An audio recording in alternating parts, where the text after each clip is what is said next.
creo que es muy difícil lo que proponer una tercera opción, pero creo verdaderamente que la batalla cultural está dando algunos resultados.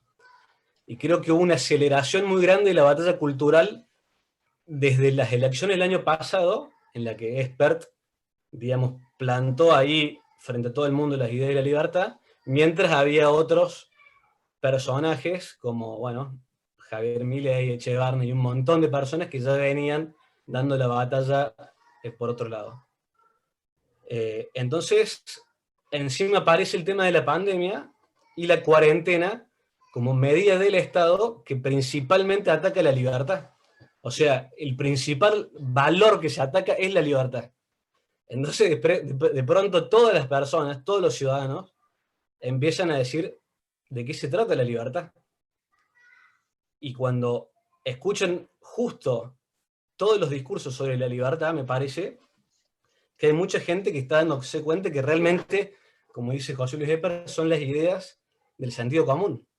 Entonces realmente hay un entusiasmo de gente que se está metiendo y está empezando a participar, gente que no estaba en la política, como decía Ramiro recién, que es básicamente lo que apunta Unidos.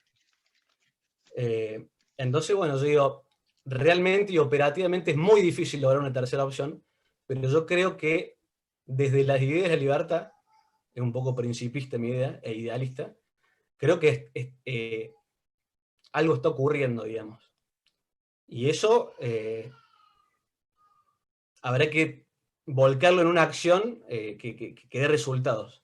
Pero hay algo, hay un combustible, me parece, y que hay que ver cómo lo convertimos en algo que les sirva a todos los argentinos. Estoy absolutamente de acuerdo con vos, Juan.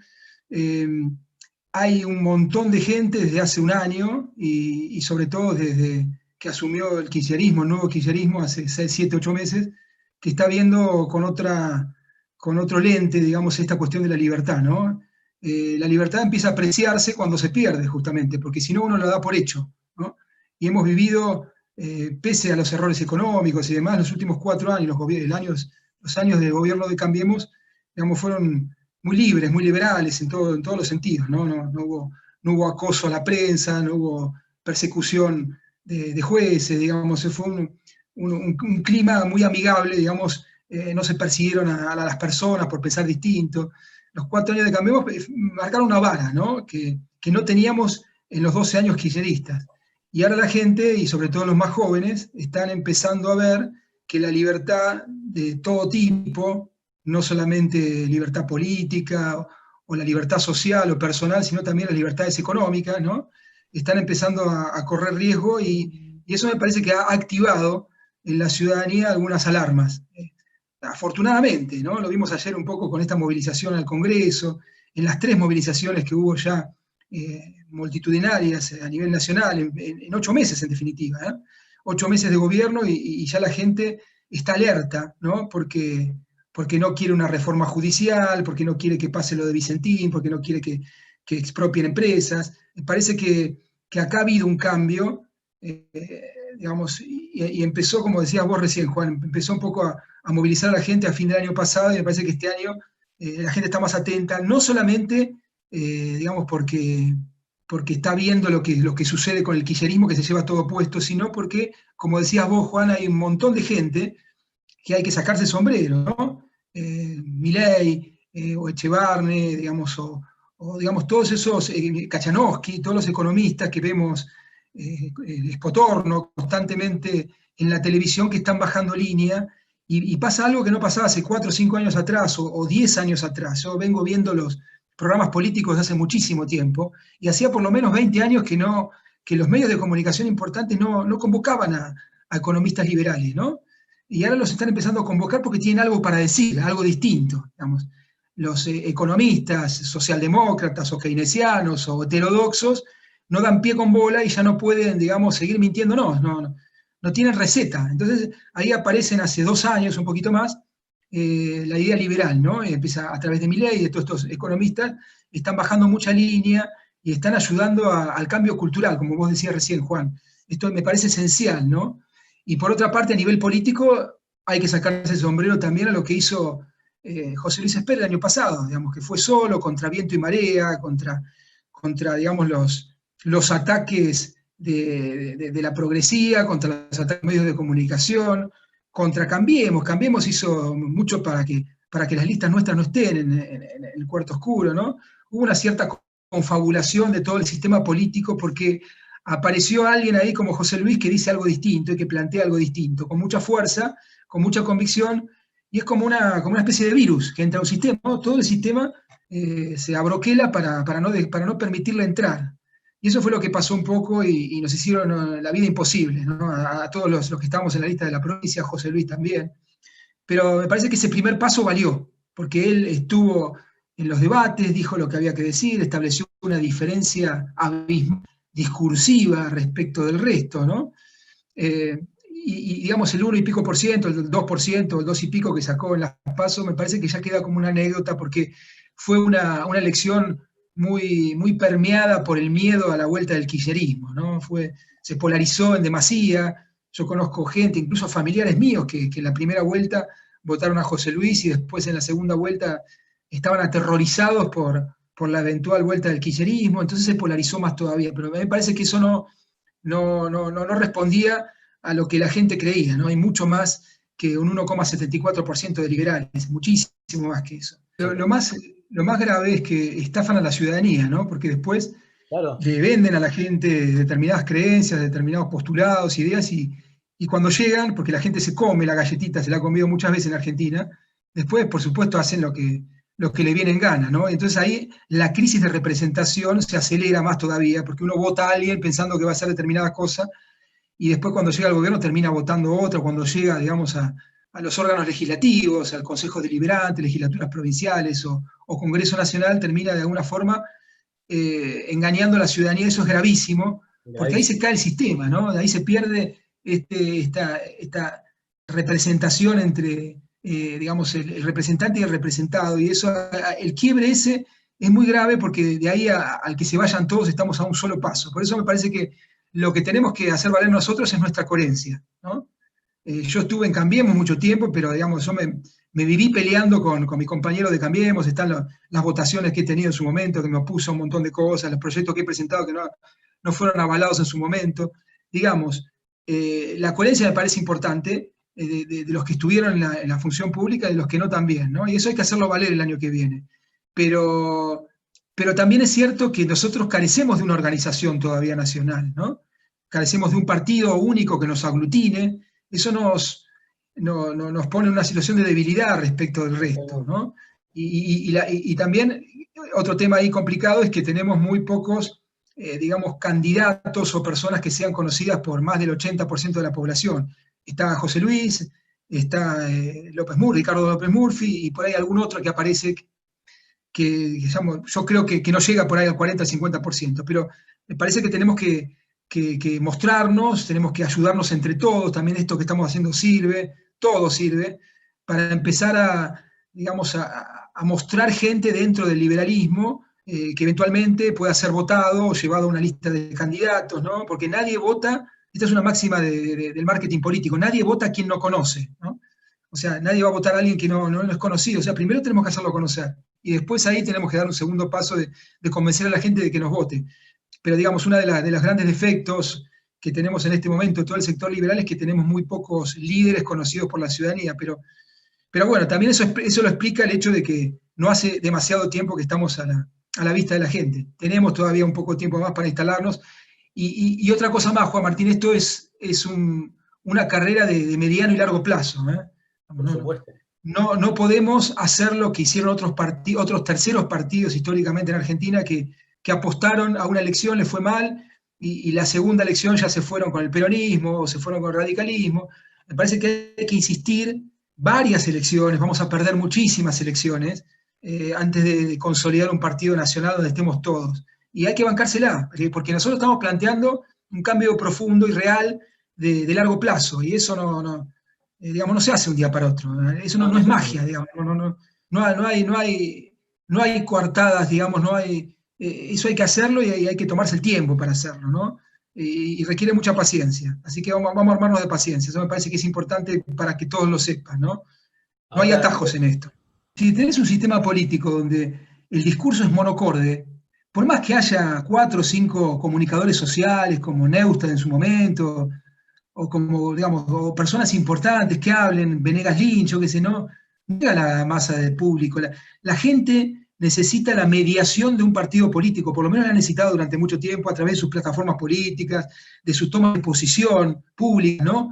Un partido político que vos lo tenés instalado, por más que saque pocos votos, pero que, digamos, baje línea sobre digamos, el pensamiento profundo de ese partido, ya te va marcando la cancha un montón de gente que dice, bueno, ¿qué dice el peronismo? Dice esto, bueno, pero acá del otro lado hay otro partido que dice otra cosa, ¿no? Entonces, Claro. más o menos eso, la gente, digamos, después sigue una cierta línea, pero eso no ha habido en Argentina. Vuelvo a repetir, estuvo el peronismo que piensa A y estuvo el radicalismo que piensa lo mismo, en definitiva. Y vinieron los militares que pensaron y hicieron lo mismo que ellos. Entonces faltó eso todavía, un partido de ideas, ¿no? Sí, Un sí, partido sí. con ideas claras que salga a contestar cada una de las propuestas de si está en la posición del gobierno, o que proponga una idea distinta o una alternativa distinta. Eso no existe en Argentina, lamentablemente. Existen como casos aislados que duran un suspiro y que se derrumban con el tiempo, ¿no? Ese es un gran problema. Tenemos que Pero construirlo. describir la realidad en en este momento donde es tan grande la crisis en general, sobre todo la crisis moral, y usted habla de juntarnos, de sumarnos, y perfecto, pero ¿a qué me sumo yo? ¿A dónde me voy a parar? O sea, ¿cuál es el objetivo que plantea este nuevo espacio? Porque honestamente no me queda claro, porque lo único que he escuchado es historia de propios y ajenos. Y está todo bien, perfecto, pero yo abro el Google y encuentro los antecedentes históricos de nuestro país. Sabemos que estamos todos divididos, sabemos perfectamente, pero ¿hacia dónde apuntamos? ¿Cuál es la propuesta de este nuevo espacio? No Mira, sé si me explico y espero no ser tan perfectamente, chocante. Disculpe. perfectamente. Mira, para resolver cualquier problema de la vida, y si es un problema de un país, es, digamos, mucho más imperioso tener un diagnóstico. Diagnóstico Sí, que no esté alejado de la realidad, porque si vos tenés un diagnóstico errado, después vas a operar, digamos, de una forma errada y vas a que los problemas se acentúen en vez de resolverlos, ¿no? Entonces hay que tener un buen diagnóstico. Cambiemos no tuvo un buen diagnóstico. No lo tuvo, y yo lo viví adentro, digamos. Cuando subió Macri, creyó que las cosas se resolvían de una determinada manera, creyó que había que resolverlo a través de gradualismo, de diferentes instrumentos que no era lo que necesitaba el país en ese momento, porque le erró el diagnóstico, era mucho más grave de lo que él pensaba, y por eso operó mal sobre la realidad y por eso terminó como terminó, ¿no? Digamos, permitiendo la vuelta del kirchnerismo. O sea, lo que quiero decir con esto es que hay que tener un buen diagnóstico. El diagnóstico vos decís que ya todos, cada uno de nosotros, expertos, todo lo que vos escuchás, más o menos te hablan de cuál es el diagnóstico argentino, o lo podés leer en un libro de historia medianamente sensato, todos nosotros reconocemos cuáles son los problemas. Ahora, ¿cómo operamos en la realidad? Y volvemos a lo que estábamos hablando hoy, ¿no? Primero un buen diagnóstico y después tratar de tener un instrumento que sea muy claro, donde nos junte a toda la gente que coincidimos en ese diagnóstico y que coincidimos en cómo lo resolvemos. ¿Cómo lo resolvemos? Vos me preguntabas, ¿qué hacemos? Sí, hay varias cosas para hacer. Argentina ya lo hizo esto.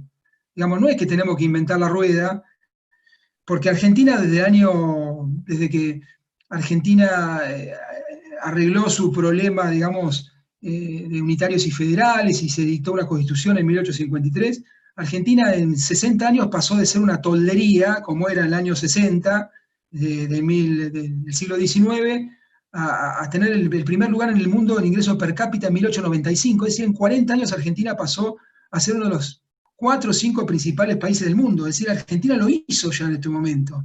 No tendríamos que bucear demasiado ni inventar la rueda, porque Argentina ya lo hizo.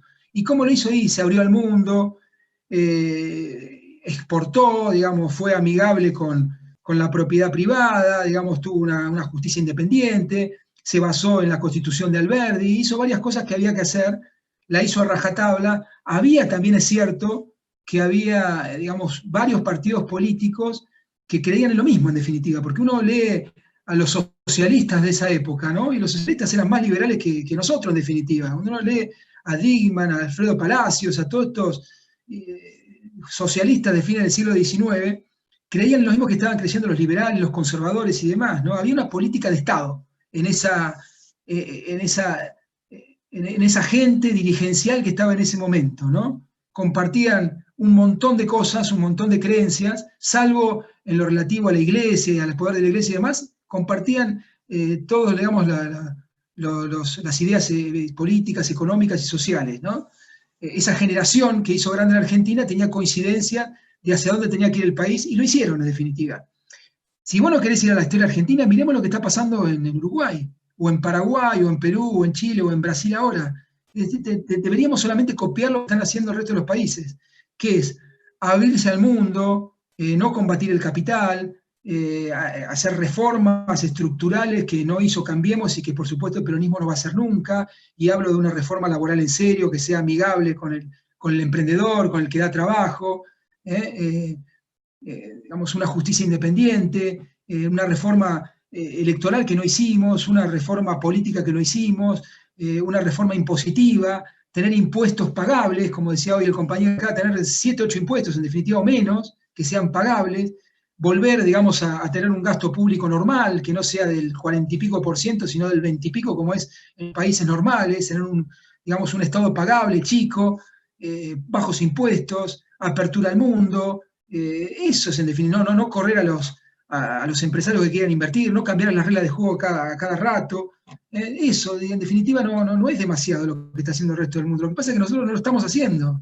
Nosotros estamos haciendo todo al revés. Subimos los impuestos, perseguimos a los medios de comunicación, perseguimos a los jueces, nos cerramos al mundo, ponemos retenciones a las exportaciones, impuestos a las exportaciones que no pone ningún país del mundo. Decimos que queremos exportar, que la salida argentina está en la exportación y le ponemos impuestos a las exportaciones. Es un disparate lo que estamos haciendo. Bueno, así todo, en definitiva. ¿Y por qué hacemos esto? Porque tenemos un Estado que no es pagable.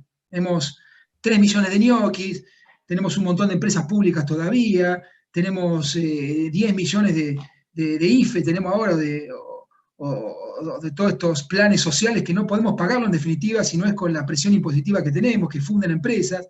Eso es lo que hay que hacer. Lo que hay que hacer es lo que está haciendo Uruguay, en definitiva. O sea, el diagnóstico lo tenemos y las propuestas también las tenemos. Y cualquiera de nosotros te va a decir lo mismo.